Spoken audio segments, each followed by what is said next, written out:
when we were having one TTC long back, in that TTC there was a question, who is Sadguru? And Sadguru is SAD in Sanskrit.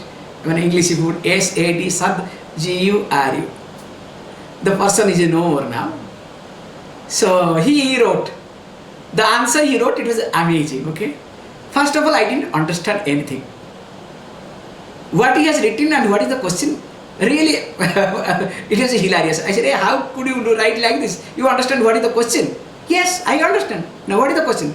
The question is, who is a sad guru?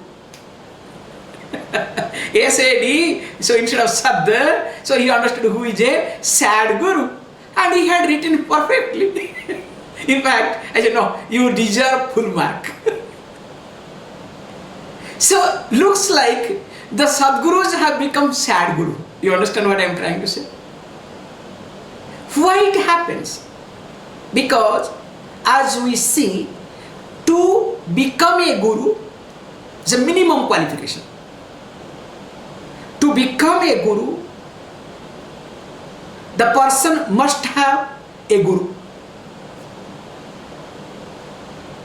Unless and until that person has a guru, cannot become a guru. Please understand, this is very simple logic. This Swayambhu means self-made,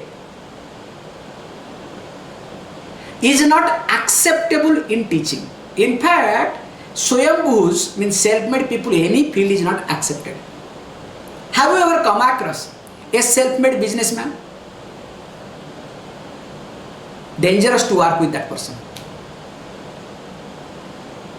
Every time do not try to impose, try to do this, do that, because I am self-made, and always talking about the past, I didn't have anything, I did all these things, I did it, I.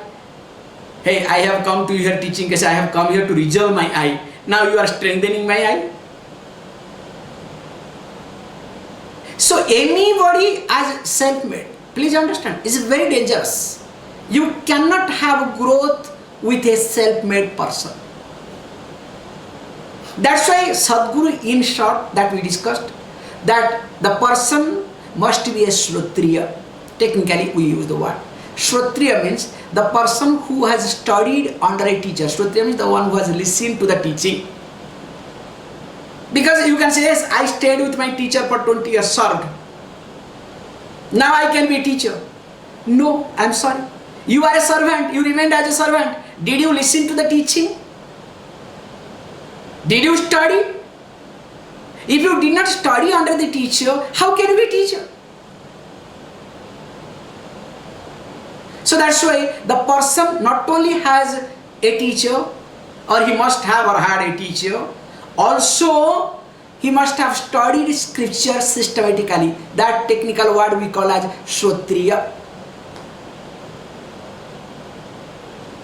Only when the person has studied scripture systematically under a teacher will have a methodology of teaching to unfold. Just observe. Even if to become a teacher in a kindergarten, you need some training. You need to have some type of methodology of teaching to communicate it to the kids.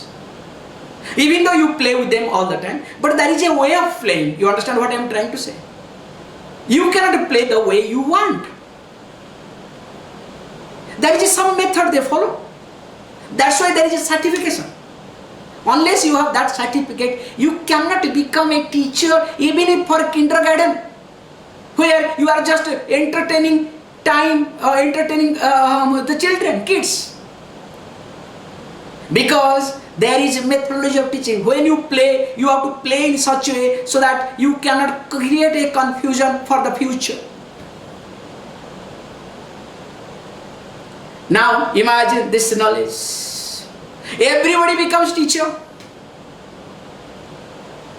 without any methodology of teaching. That's why when there is no methodology of teaching, there is no Shrotriya Tvam in them, then what happens? Then they create their methodology of teaching. That's why there is a diversion. That's why there is a confusion. That's why they say, for one goal, many paths. And each one is right. And of course, political people will say, yes, yes, yes, yes. That is how everything moves in life. So here he said, person has to be Kshatriya, and second thing we say, the person also is a Brahmanishta, has to be a Brahmanishta. Brahmanishta means the one who is committed to the teaching. The person is committed to the teaching, not committed to any other thing.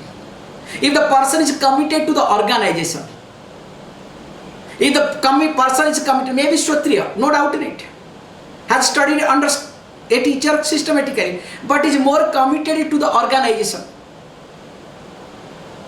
more committed to some other thing, definitely that person will not do a proper justice. That's why the person has to be committed to the teaching. So that's why committed to the teaching is here Brahmanishta. Okay, only with that, then only that person will make you to see that there is no difference between the totality and individuality.